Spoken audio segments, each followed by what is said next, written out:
Ravi colours இன்றைய trending பெண்களுக்கான exclusive கலெக்ஷனுடன் kurtis, palazzo pant, Patiala pant, துப்பட்டாக்கள், ஷேப்வேர்கள், நைட்டிகள், பிராண்டட் உள்ளாடைகளும் கிடைக்கும். ரவி கலர்ஸ், நேரு வீதி, ராஜா தியேட்டர் சிக்னல் அருகில், புதுச்சேரி. வணக்கம். முக்கிய செய்திகள். ஜிப்மர் மருத்துவமனைக்கு வெடிகுண்டு மிரட்டல், நோயாளிகள் வெளியேற்றப்பட்டதால் பரபரப்பு. தீபாவளிக்கு முன்பு விவசாயிகள் கடன் 12 கோடி ரூபாய் தள்ளுபடி செய்யப்படும். முதலமைச்சர் ரங்கசாமி உறுதி. மத்திய அரசின் புதிய கல்விக் கொள்கையை திரும்பப் பெற வேண்டும். விடுதலை சிறுத்தை கட்சியினர் ஆர்ப்பாட்டம். புதுச்சேரியில் தொழில் தொடங்க முதலீட்டாளர்கள் முன்வர வேண்டும். முதலமைச்சர் ரங்கசாமி வேண்டுகோள். இனி விரிவான செய்திகள். புதுச்சேரி ஜிப்மர் மருத்துவமனைக்கு இமெயில் மூலம் வெடிகுண்டு மிரட்டல் விடுக்கப்பட்டதால் நோயாளிகளை வெளியேற்றிவிட்டு காவல்துறையினர் தீவிர சோதனையில் ஈடுபட்டதால் பரபரப்பு ஏற்பட்டுள்ளது. புதுச்சேரி ஜிப்மர் மருத்துவமனைக்கு புதுச்சேரி மட்டுமல்லாமல் பல்வேறு மாநிலங்களில் இருந்தும் நாள் ஒன்றுக்கு ஆயிரக்கணக்கானோர் மருத்துவம் பார்த்து செல்கின்றனர். இந்நிலையில் ஜிப்மர் மருத்துவமனையில் வெடிகுண்டு வைக்கப்பட்டிருப்பதாக இமெயில் மூலமாக மிரட்டல் வந்துள்ளது. இதனையடுத்து ஜிப்மர் மருத்துவமனை நிர்வாகம் காவல்துறையினருக்கு அளித்த தகவலின் அடிப்படையில் புதுச்சேரி முதுநிலை காவல் கண்காணிப்பாளர் நாரா சைத்தன்யா தலைமையில் 2 மோப்ப நாய்களுடன் காவல்துறையினர் மற்றும் வெடிகுண்டு நிபுணர்கள் ஜிப்மர் மருத்துவமனைக்கு விரைந்து சென்று அங்குள்ள நோயாளிகளையும் உறவினர்களையும் உடனடியாக வெளியேற்றிவிட்டு அதிரடியாக சோதனையில் ஈடுபட்டனர். மேலும் அதிக நிலப்பரப்பில் ஜிப்மர் மருத்துவமனை மற்றும் மருத்துவக் கல்லூரி, செவிலியர் கல்லூரி, நிர்வாக அலுவலகம், புற்றுநோயாளிகள் பிரிவு, மகப்பேறு மருத்துவமனை என பல்வேறு பிரிவுகள் அமைந்துள்ளதால் 100க்கும் மேற்பட்ட காவல்துறையினர் குவிக்கப்பட்டு அதிரடியாக சோதனையில் ஈடுபட்டு வருகின்றனர். மேலும் அவசர சிகிச்சை பிரிவு, புறநோயாளிகள் பிரிவு மற்றும் நோயாளிகள் தங்கியிருக்கும் வார்டுகள் மற்றும் ஆபரேஷன் தியேட்டர் உள்ளிட்ட பல்வேறு பகுதிகளிலும் காவல்துறையினர் மோப்பநாய் உதவியுடன் சோதனையில் ஈடுபட்டு வருகின்றனர். மேலும் ஜிப்மர் வளாகத்தில் தங்கியிருந்த அனைத்து நோயாளிகளின் உறவினர்களும் அதிரடியாக வெளியேற்றப்பட்டனர். வெளியில் இருந்து ஜிப்மர் மருத்துவமனைக்குள் நோயாளிகள் மற்றும் பொதுமக்கள் யாரையும் அனுமதிக்காமல் அனைத்து நுழைவு வாயில்களிலும் பூட்டப்பட்டு அதிரடியாக சோதனை நடைபெற்று வருகிறது. ஜிப்மர் மருத்துவமனையில் காவல்துறையினரும் வெடிகுண்டு நிபுணர்களும் திடீரென்று முகாமிட்டு அதிரடியாக சோதனையில் ஈடுபட்டு வருவதால் நோயாளிகள் மற்றும் உறவினர்கள் மத்தியிலும் மற்றும் மருத்துவக் கல்லூரி மாணவர்கள் மத்தியிலும் பெரும் பரபரப்பு நிலவி வருகிறது. இப்போ நம்ம சர்ச் பண்ணிட்டு இருக்கோம். பிடிடிஎஸ் டீம் சர்ச் பண்ணியிருக்காங்க. இப்போ கேஷுவாலிட்டி, மெட்டர்னிட்டி அண்ட் இப்போ சூப்பர் ஸ்பெஷாலிட்டியில் செக் பண்ணிகிட்டு இருக்காங்க. எந்த ஒரு சஸ்பீஷியஸ் ஆப்ஜெக்ட் எதுவும் இல்லை. பப்ளிக் யாரும் பேனிக் ஆக தேவையில்லை, எதுவும் பயப்பட தேவையில்லை. போலீஸ் இருக்காங்க, நம்ம ஃபயர் அண்ட் பாம்பு ஸ்குவாடும் இருக்குது, செக் பண்ணிகிட்டு இருக்காங்க. அந்த எந்த இமெயிலேருந்து வந்துச்சோ அதை பற்றி cyber crime police FIR register பண்ணி இன்வெஸ்டிகேட் பண்ணிகிட்டு இருக்கோம். இல்லை, அது இப்போ ரிவீல் பண்ண முடியாது. ஒன்ஸ் அதை நம்ம இன்வெஸ்டிகேட் பண்ணி முடிச்சுட்டு தான் சொல்லுவோம். எத்தனை போலீஸ் சோதனை இப்போ 2 SSP law and order and SSP crime and intelligence தலைமையில் 2 எஸ்பி ப்ளஸ் கீழே கிட்டத்தட்ட ஒரு 200க்கும் மேற்பட்ட போலீஸாக சர்ச் பண்ணி வேறு பிளாக்ஸ் தனித்தனியாக நம்ம சர்ச் பண்ணிட்டோம். எந்த இடத்துலேருந்து மெயில் வந்துருக்கு? இல்லை, அதுதான் இப்போ நம்ம இன்வெஸ்டிகேட் பண்ணிகிட்டு இருக்கோம். ஸோ ஒன்ஸ் அது பண்ணி முடிச்சதுக்கப்புறம் தான் சொல்லுவோம். இப்போ நோயாளிகள் உறவினர்கள்லாம் இங்கே இருக்கலாமா? அவங்க ஒரு பிளாக்ஸை நம்ம ஆக்சஸ் கண்ட்ரோல் பண்ணிகிட்டு இருக்கோம். ஒரு பிளாக்கை நம்ம கிளியர் பண்ணிகிட்டு இருக்கோம். ஸோ அது டிசைட் பண்ணுவோம். இப்போ அன்வான்டாக இந்த மாதிரி ப்ரெசென்ட் பண்ணுறவங்க நீங்கள் என்ன எச்சரிக்கை? இல்லை, முதல்ல நம்ம வெரிஃபை பண்ணிகிட்டு இருக்கோம். வெரிஃபை பண்ணி முடிச்சதுக்கப்புறமா நம்ம மற்ற. புதுச்சேரியில் தீபாவளிக்கு முன்பு விவசாயிகள் கடன் 12 கோடி ரூபாய் தள்ளுபடி செய்யப்படும் என முதலமைச்சர் ரங்கசாமி உறுதியளித்துள்ளார். புதுச்சேரி ஊசுடு சட்டமன்ற தொகுதிக்குட்பட்ட தொண்டமானத்தம் கிராமத்தில் 2 கோடியே 55 லட்சம் ரூபாய் செலவில் 5 லட்சம் லிட்டர் கொள்ளளவு கொண்ட மேல்நிலை நீர்த்தேக்க தொட்டி மற்றும் 2,50,000 லிட்டர் கொள்ளளவு கொண்ட கீழ்நிலை நீர்த்தேக்க தொட்டி கட்டப்பட்டுள்ளது. இதன் திறப்பு விழா நடைபெற்றது. இதில் சிறப்பு விருந்தினராக துணைநிலை ஆளுநர் கைலாசநாதன், முதலமைச்சர் ரங்கசாமி, ஆதிதிராவிட நலத்துறை அமைச்சர் சாய் சரவணகுமார், சபாநாயகர் செல்வம் ஆகியோர் கலந்து கொண்டு மேல்நிலை நீர்த்தேக்க தொட்டியை திறந்து வைத்து அப்பகுதி மக்களின் பயன்பாட்டிற்கு அர்ப்பணித்தனர். விழாவில் பேசிய முதலமைச்சர் ரங்கசாமி, புதுச்சேரியில் விவசாயிகள் பெற்ற கடன் 13 கோடி ரூபாய் உள்ளது. அதில் முதல் கட்டமாக விவசாயிகளுக்கு தீபாவளி பரிசாக 12 கோடி ரூபாய் விவசாய கடன்களை தள்ளுபடி செய்ய நடவடிக்கை எடுக்கப்பட்டுள்ளதாக தெரிவித்தார். மேலும் நல்ல குடிநீர் வழங்க அரசு நடவடிக்கை எடுத்து வருகிறது. நகரப்பகுதியில் சில இடங்களில் உப்பு நீர் வருகிறது. அங்கும் நல்ல குடிநீர் வழங்க அனைத்து நடவடிக்கைகளும் எடுக்கப்பட்டு வருகிறது. புதுச்சேரியில் 450 கோடியில் கடல் நீரை குடிநீர் சீராக்கும் திட்டம் செயல்படுத்தப்படும். கடந்த 5 ஆண்டுகளில் ஒரு சாலை கூட சீரமைக்கப்படவில்லை. நாங்கள் பொறுப்பேற்ற பிறகு நிதி ஒதுக்கி நல்ல தார் சாலை, சிமெண்ட் சாலை, பாலங்கள் போடப்பட்டு வருவதாக தெரிவித்தார். கடந்த ஆட்சியில் எந்த பணிகளும் முடிக்கவில்லை என்று குற்றம் சாட்டிய அவர், மாநில அந்தஸ்து வேண்டும், அது இருந்தால் அனைத்து திட்டங்களையும் தன்னிச்சையாக செயல்படுத்த முடியும் என்று தெரிவித்தார். மேலும் அதில் நிர்வாக பிரச்சினை இருந்தாலும் மத்திய அரசின் உதவியுடன் அனைத்து திட்டங்களும் செயல்படுத்தப்பட்டு வருகிறது என்றும், இன்னும் அதிகமான வேலைவாய்ப்பை இளைஞர்களுக்கு ஏற்படுத்த வேண்டும் என்றும் துணைநிலை ஆளுநரும் கூறியுள்ளார். அதற்கான தொழிற்சாலை கொண்டு வருவது, வேலைவாய்ப்பை ஏற்படுத்த ஆலோசித்து வருவதாக தெரிவித்தார். சேதராப்பட்டு தொழிற்பேட்டையை உருவாக்க நடவடிக்கை எடுத்து வருகிறது. தீபாவளிக்கு முன்பாக ரேஷன் கடைகள் திறக்கப்பட்டு இலவச பொருட்கள் வழங்கப்படும் என்றும் முதலமைச்சர் ரங்கசாமி தெரிவித்துள்ளார். புதிய கல்விக் கொள்கையை திரும்பப் பெற வேண்டும் என்பன உள்ளிட்ட பல்வேறு கோரிக்கைகளை வலியுறுத்தி விடுதலை சிறுத்தைகள் கட்சியினர் ஆர்ப்பாட்டத்தில் ஈடுபட்டனர். மத்திய அரசின் கல்விக் கொள்கையை திரும்பப் பெற வலியுறுத்தி விடுதலை சிறுத்தைகள் கட்சி சார்பில் கண்டன ஆர்ப்பாட்டம் நடத்தப்போவதாக அறிவிக்கப்பட்டிருந்தது. அதன்படி கண்டன ஆர்ப்பாட்டம் புதுச்சேரி அண்ணா சதுக்கம் அருகில் நடைபெற்றது.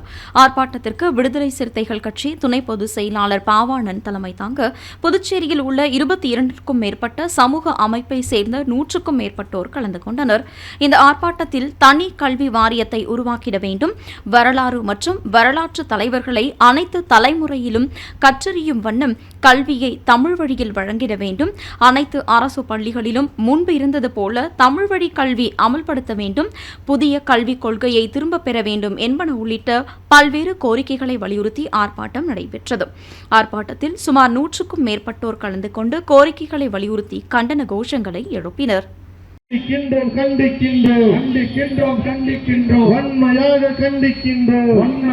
கண்டிக்கின்றோம். புதுச்சேரி மக்களின் சார்பில் விடுதலை சிறுத்தைகள் கண்டிக்கின்றோம்.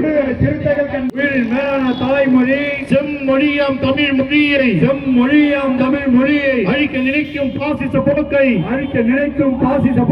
கண்டிக்கின்றோம். இந்திய தர நிர்ணய அமைவனத்தின் சார்பில் நடைபெற்ற கூட்டத்தில் புதுச்சேரியில் தொழில் தொடங்க முதலீட்டாளர்கள் முன்வர வேண்டும் என முதலமைச்சர் ரங்கசாமி வேண்டுகோள் விடுத்துள்ளார். இந்திய தர நிர்ணய அமைவனம் சார்பில் இந்திய தர நிர்ணய நாள் விழா கொண்டாடப்பட்டது.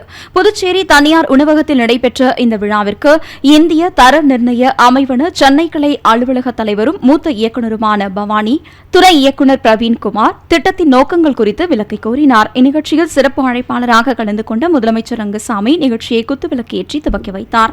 தொடர்ந்து விழாவில் பேசிய அவர், உள்நாடுகளில் இருந்து ஏற்றுமதி செய்யப்படும் பொருட்கள் வெளிநாடுகளில் பெயர்களை மாற்றி மீண்டும் நமது நாட்டிற்கு விற்பனை செய்யப்பட்டு வருகிறது. எனவே தர நிர்ணயம் சம்பந்தமாக அனுமதி கோரும் தொழிற்சாலை உரிமையாளர்களுக்கு உடனடியாக உரிமைகளை வழங்க வேண்டும் என்று அவர் கேட்டுக் கொண்டார். மேலும் புதுச்சேரியில் புதிய தொழிற்சாலைகள் துவங்குவதற்கு முதலீட்டாளர்கள் முன்வர வேண்டும் என்று கேட்டுக்கொண்ட அவர், முதலீட்டாளர்கள் புதிய தொழில்களை தொடங்கி புதுச்சேரியில் தரமான பொருட்களை உற்பத்தி செய்ய வேண்டும் என்றும் அதற்கு அரசு சார்பில் முழு ஒத்துழைப்பு அளிக்கப்படும் என்றும் தெரிவித்துள்ளார். இந்நிகழ்ச்சியில் இந்திய தர நிர்ணய அமைவன சென்னை நிர்வாகிகள் உள்ளிட்ட பலர் கலந்து கொண்டனர். அதே சமயத்தில் நம்முடைய தொழிலதிபர்களும் முதலீட்டாளர்களும் தரமான பொருட்களை உற்பத்தி செய்து கொடுக்க வேண்டும் என்பதை நீங்கள் மனதில் வைத்துக் கொள்ள வேண்டும். அப்போதான் உலக அளவில் நம்ம நிமிர்ந்து நிற்க முடியும். உலக அளவில் நிமிர்ந்து நிற்கணும்னு சொன்னால் நாம் உற்பத்தி செய்கிற பொருட்கள் தரமானதாக இருக்க வேண்டும். இன்றைக்கு பார்க்குறோம், நம்முடைய அந்த பொருட்கள் மூலமாக நாமே உள்நாட்டு உற்பத்தியின் மூலமாக அந்த ராக்கெட் போன்றவற்றை கூட நம்ம செய்து அனுப்பிச்சு வெற்றி பெற்று இருக்கிறோம். அதெல்லாம் நமக்கு ஒரு பெரிய அளவு பெருமை சேர்க்கக்கூடிய ஒன்று. ஒரு சமயத்தில் வெளிநாடுகளில் தான் பொருட்கள் வாங்க வேண்டும் என்ற ஒரு நிலை இருந்து, இப்பொழுது நம்முடைய நாட்டில் தரமான பொருட்களை உற்பத்தி செய்து வெளிநாடுகளுக்கு அனுப்பி வைக்கின்றோம். அது நமக்கு மிக மிக நம்முடைய நாட்டிற்கு பெருமை சேர்க்கக்கூடிய ஒன்று. பெரிய தொழிற்சாலை நிறைய இருந்தது. முன்ன ஒரு சமயம் அவர்களுக்கு தொழில் இங்கே தொடங்க வருவர்களுக்கு பல சலுகைகள் கிடைத்தது. இப்போ நிறைய சலுகைகள் இல்லை, மத்திய அரசுடைய சலுகைகள் எதுவும் இல்லை அப்படின்ற நிலையில் தொழிற்சாலை வருவது கொஞ்சம் தயக்கம், கொஞ்சம் குறைவு. பெரிய முதலீட்டாளர் வருவது என்பது மிக குறைவாக இருக்கின்றது. இருந்தாலும் எங்களுடைய அரசு பல தொழிற்சாலை கொண்டு வர முயற்சியை எடுத்திருக்கிறது. பல சலுகைகளை வழங்குவதற்கும் பல சலுகை கொடுக்க வேண்டும் என்பதிலும் இப்பொழுது அதிக கவனம் செலுத்தி வருகின்றோம். முதலீட்டாளர்கள் இங்கே முதலீடு செய்ய வர வேண்டும் என்று நான் தாழ்மையோடு கேட்டுக்கொள்கின்றேன். புதுச்சேரியில் அனைத்து காவல் நிலையங்களிலும் சனிக்கிழமைகள் தோறும் பொதுமக்கள் குறைதீர்ப்பு முகாம் நடத்த வேண்டும் என முதுநிலை காவல்துறை கண்காணிப்பாளர் நாரா சைத்தன்யா உத்தரவிட்டுள்ளார்.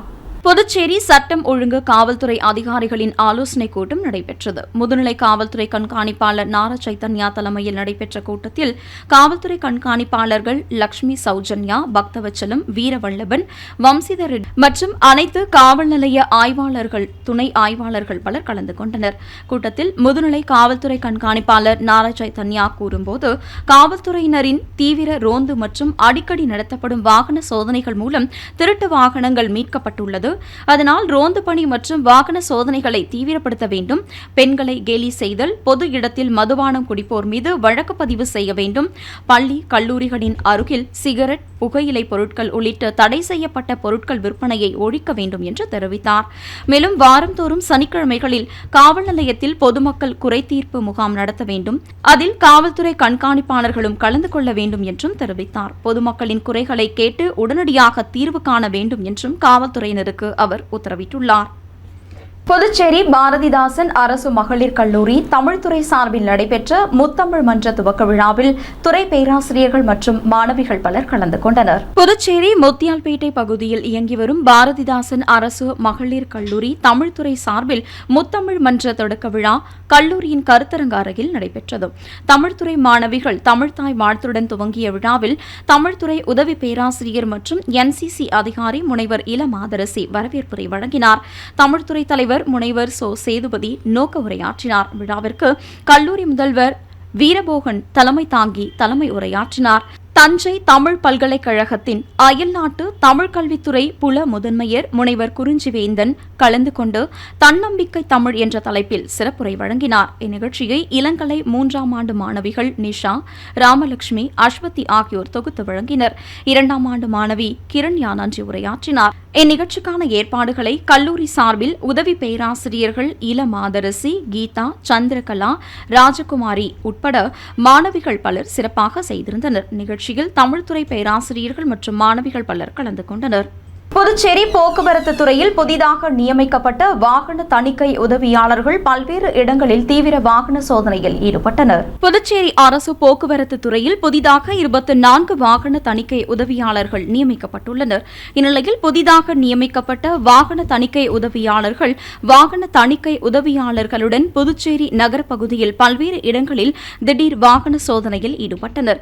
மேலும் சரியான ஆவணங்கள் இல்லாத வாகன ஓட்டிகளுக்கு அபராதம் விதித்ததுடன் பலருக்கு எச்சரிக்கை விடுத்து அனுப்பினர். கதிர்காமம் இந்திரா காந்தி அரசு மருத்துவக் கல்லூரியில் 1ஆம் ஆண்டு மாணவர்களுக்கு வரும் அக்டோபர் 14ஆம் தேதி வகுப்புகள் துவங்க உள்ளதாக கல்லூரி நிர்வாகம் சார்பில் தெரிவிக்கப்பட்டுள்ளது. புதுச்சேரி கதிர்காமம் இந்திரா காந்தி அரசு மருத்துவக் கல்லூரியில் அரசு ஒதுக்கீட்டில் உள்ள 131 இடங்களில் 127 மாணவர்கள் சேர்க்கப்பட்டுள்ளனர். மீதமுள்ள இடங்களுக்கு 3ஆம் கட்ட கலந்தாய்வு நடத்தப்பட உள்ளது.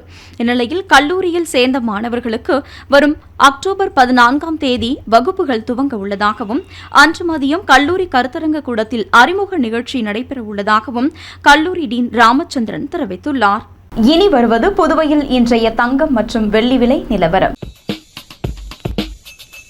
இன்றைய தங்கம் வெள்ளி விலை விவரம். புதுவையில் இன்றைய தங்கம் வெள்ளி விலை விவரம் வழங்குபவர்கள் முத்து கோல்ட் ஹவுஸ், பாண்டிச்சேரி. தங்கம் 1 கிராம் 7100 ரூபாய். இன்றைய தங்கம் வெள்ளி விலை விவரம். வெள்ளி 10 கிராம் 990 ரூபாய். இத்துடன் AMN செய்திகள் நிறைவடைந்தன. வணக்கம். புதுச்சேரி உங்கள் AMN டிவி செய்திகளை யூடியூபில் உடனுக்குடன் காண AMN டிவி பாண்டிச்சேரி சேனலை சப்ஸ்கிரைப் செய்யுங்கள். பெல் பட்டனை மறக்காமல் கிளிக் செய்யுங்கள்.